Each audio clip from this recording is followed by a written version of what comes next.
မိန်းကလေးဟာသူမရဲ့ဆရာဖြစ်သူရှိမှဒူးထောက်လိုက်ပါတယ်။ဒါပေမဲ့သူမဘလောက်ပဲစူးစမ်းပါစေသူမရဲ့ဒူးတွေဟာမြေပြင်နဲ့မထိနိုင်ပဲဖြစ်နေပါတယ်။မမျှော်လင့်ပဲဆရာဖြစ်သူကသူ့လက်ကိုအသာရမြှောက်လိုက်တဲ့အခါမှာတော့သူမဟာချက်ချင်းပဲဒူးထောက်နိုင်သွားပါတယ်။ရုတ်တရက်ဆိုသလိုကောင်းကင်ယံမှာမိုးချင်းတန်တွေဟိန်းထွက်လာပြီးလျှက်စီးတွေလက်လာပါတော့တယ်။ဟမ်းမတွေကတစ်သားပြားတွေဟာလည်းတစ်ခုပြီးတစ်ခုထူးထူးဆန်းဆန်းပြုတ်ကျလာပြီးဒါတွေအားလုံးဟာဒီမိန်းကလေးကိုတပည့်အဖြစ်လက်ခံတာကိုကောင်းကင်ဘုံကကန့်ကွက်နေတယ်လို့ပါပဲ။ဆရာဖြစ်သူဟာသူ့လက်ကိုတဖန်ပြန်မြောက်လိုက်ပြီးဖျောင်းနိုင်မီတွေကိုနှိမ့်သက်မဲ့ပြင်းထန်တဲ့လေတွေကိုတားဆီးလိုက်ပါတယ်။အဲဒီနောက်မှာတော့နောက်ထပ်အဆင့်တစ်ခုကိုဆက်လုပ်ဖို့မိန်းကလေးကိုတိုက်တွန်းလိုက်ပါတယ်။ထူးဆန်းတာကတော့မိန်းကလေးကလက်ဖက်ရည်ပန်းကိုမလိုက်တာနဲ့လက်ဖက်ရည်ကွက်ဟာရုတ်တရက်ကွဲအပ်သွားပါတယ်။အဲဒီနေရာမှာရှိနေတဲ့လူတိုင်းမြင့်တက်သွားကြပေမဲ့မိန်းကလေးကတော့စိတ်ထဲကနေတိတ်တဆိတ်ဝမ်းသာနေခဲ့ပါတယ်။ဒါပေမဲ့နောက်တစ်စက္ကန့်မှာပဲလက်ဖက်ရည်ခွက်ဟာဘာမှမဖြစ်ခဲ့တယ်လို့မျိုးမူလအတိုင်းပြန်ဖြစ်သွားပါတော့တယ်။အဲဒီနောက်မှာတော့ဆရာဖြစ်သူဟာလက်တစ်ဖက်နဲ့မော်အတက်ကိုတုံးလိုက်ပြီးကျန်လက်တစ်ဖက်နဲ့လက်ဖက်ရည်ခွက်ကိုလှမ်းယူလိုက်ပါတယ်။အံ့ဩစရာကောင်းတာကလက်ဖက်ရည်ခွက်ဟာလုံးဝကိုမရွေ့ရှားပါဘူး။ဒါပေမဲ့နှစ်ပေါင်း1000တိုင်တိုင်ကျင့်ကြံထားတဲ့သူ့ရဲ့စွမ်းအားနဲ့လက်ဖက်ရည်ခွက်ကိုသူ့ရဲ့နှုတ်ခမ်းစီအရောက်ယူနိုင်ခဲ့ပါတယ်။အခမ်းအနားပြီးဆုံးတာနဲ့လျှက်စီးတစ်ချက်ဟာပြင်းထန်စွာရိုက်ခတ်လာပါတယ်။ကံကောင်းထောက်မစွာနဲ့ပဲဆရာဖြစ်သူမှာကြီးမားတဲ့စွမ်းအားရှိတာကြောင့်သူ့လက်ကိုမြှောက်ပြီးကောင်းကင်ဘုံရဲ့အဖြစ်ပေးမှုကိုတားဆီးလိုက်ပါတယ်။ဆရာဖြစ်သူက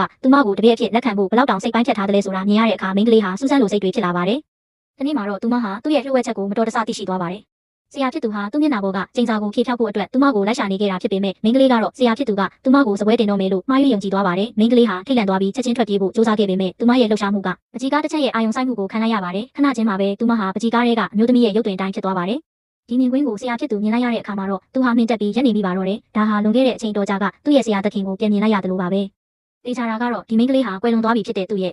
ဝင်စားသူဖြစ်နေလို့ပါပဲ။